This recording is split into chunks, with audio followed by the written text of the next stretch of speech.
to this now. An angry young gay man has called out President Cyril Ramaphosa. Well, he describes himself as an angry young gay man. He's calling out President Cyril Ramaphosa for what he describes as putting on blinders while members of the LGBTQI plus community are murdered in the country.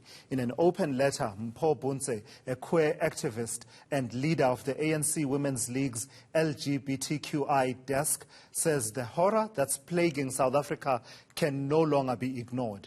Buntse blames the inaction on a lack of representation in Parliament and other sectors of society. The hate crimes bill, you will know, of course, that it also remains just a document since it was penned in 2016 and adopted by Cabinet in 2018. It is yet to come into effect as legislation and an act of law in this country. Mpho Buntse joins me now in this conversation. Mpho, as you and I talk, at least 10 gay, lesbian, queer people have been killed in the country since the beginning of the year. You have penned an open letter to President Cyril Ramaphosa. In it, you talk about a lack of political will. What led you to this point that you felt you needed to appeal directly to the head of state? Thank you very much, Thulasizwe. It's actually, to be precise, since 12 February this year, we have a known number of about 14 LGBTIQ members that have been killed across the country. And this rage actually emanates from the understanding that we have been making calls to government to act on not just these cases, but over the history of LGBTQ organizing, we would know that there hasn't been a proper registry of LGBTIQ hate-related crimes, if you may. And this is on the state part, because we believe that lack of state to institutionalize and mainstream issues of LGBTIQ lead the LGBTIQ community itself to be in limbo. We fight our own struggle independent of government, whereas when we look at many situations globally, the US as a case study, issues of LGBTQ are mainstreamed, which makes dealing or addressing issues of hate crime part and parcel of what government needs to do. So this letter actually emanates from the rage that government hasn't been able to come up with an intervention that would deal directly with issues of hate crimes. Is it your sense then that there isn't that mainstreaming? And what do you mean by mainstreaming? Is it that issues that affect the LGBTQI plus community crop up in beautiful speeches? On certain occasions, President Ramaphosa specifically mentioned queer people in his speech on Freedom Day and also during his inauguration in 2019.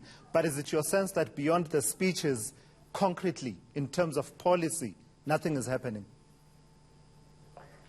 Not entirely. One looks at these beautiful policies that we are talking about, but the biggest question is, are they working for the community?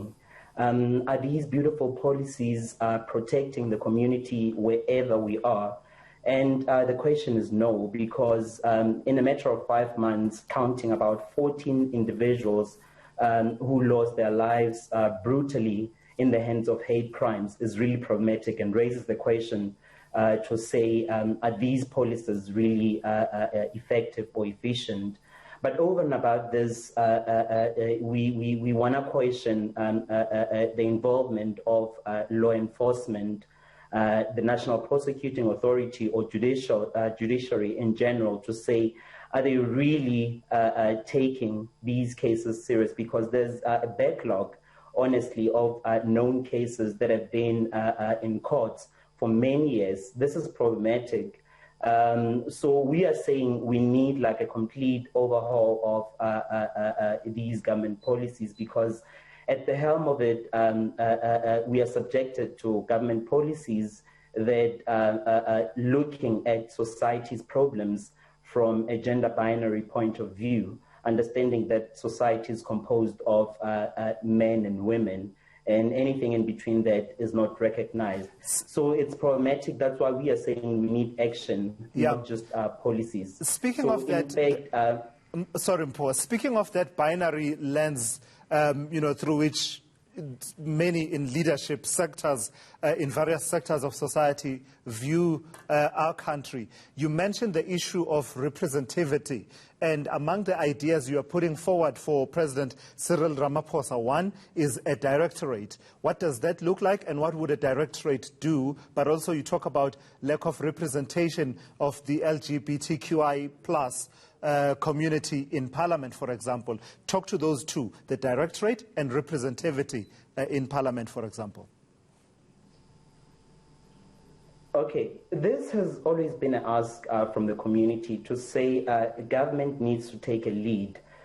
This is where the idea of mainstreaming comes from. When we say institutionalized issues of LGBTQ, we want government to be taking a lead, not civil society. So by directorate, we mean a directorate within presidency, wherever they can find space for it. But we believe that it could suit very well within presidency, that could deal specifically with issues of LGBTIQ. But over and above that, we anticipate that with the directorate, we'll see provinces also adopting the same manner of dealing with issues of LGBTQ. And it's, we are seeing pockets of excellence here and there. With the Gauteng government currently have released a post for a director who will be responsible for issues of LGBTIQ.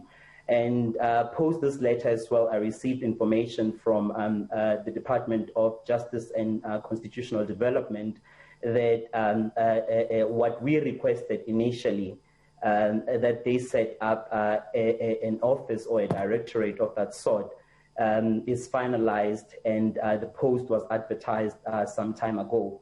So yes, these are pockets of excellence that we are seeing, but we still need to do more at national government level.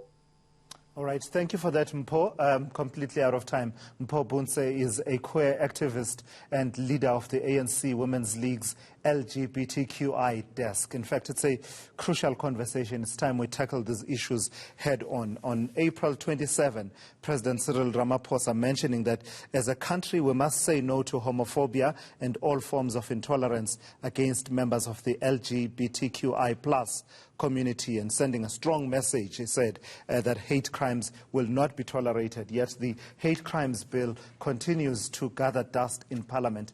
2 years after it was adopted by Parliament, it is yet to make its way through the houses of Parliament and find its way to the desk of the President, who may also take his own time before signing it into law. This is not who we are as a society. We are a society founded on human dignity, freedom, and particularly equality. So, yeah, let's hope we'll see some movement in as far as these issues are concerned.